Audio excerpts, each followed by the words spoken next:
সুন্দর করে জোরে জোরে পড়ো মধু, তুমি ভালো পড়তে জানো। বাইরে দাঁড়িয়ে, ও আচ্ছা বাচ্চা তো আদা আদা কথা বলছে।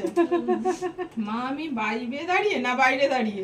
বাইরে। মা আমি বাইরে দাঁড়িয়ে, ঘরে নাও আমাকে, খেলনা দোলনা বই খাতা আনতে বলে দাও বাবাকে।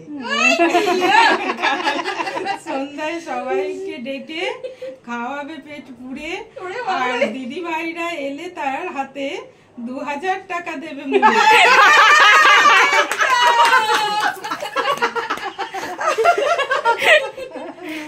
বাবা অনেক কষ্টে নিজের বাড়ির ঠিকানা খুঁজে পেলাম, দিদি ভাই গুলোর সহযোগিতায়। আমি রাস্তায় ঘুরছিলাম, তার এই দিদি ভাইগুলোর সাথে দেখা। দিদি ভাইগুলোকে দেখে মনে হলো চেনা না। তারপর দেখি দিদি ভাইগুলোর সাথে কাকিমারাও আছে। ওরা নিজেরা দায়িত্ব নিয়ে আমার নিজের বাড়ি পৌঁছে দিল।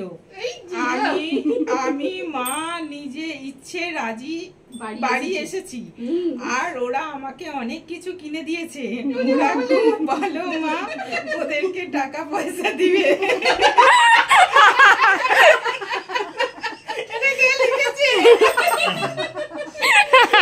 ভালো করে পেট পুড়ে খাওয়াবে, ঠিক আছে বাবা, কোনো কিছু যেন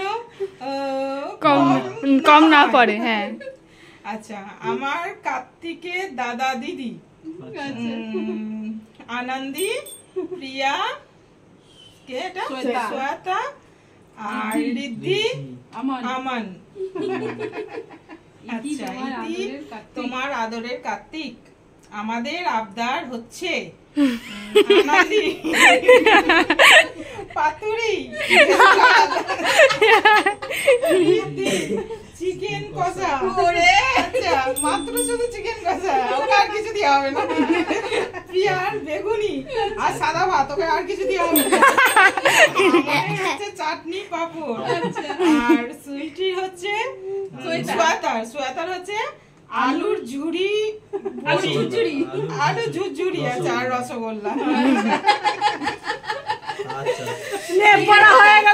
তারপরে আসছে দেখ কারণ তোমার ছেলে তুমি পেয়েছো, খুশি, মা বাবা খুশি।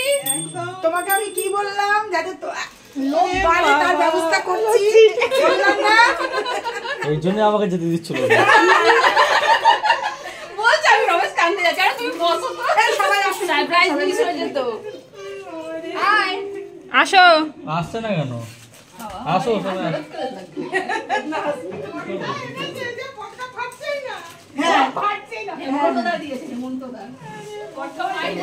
আরে বলছে যে মা ভয় পাবে বলে বাজি বাড়িও না।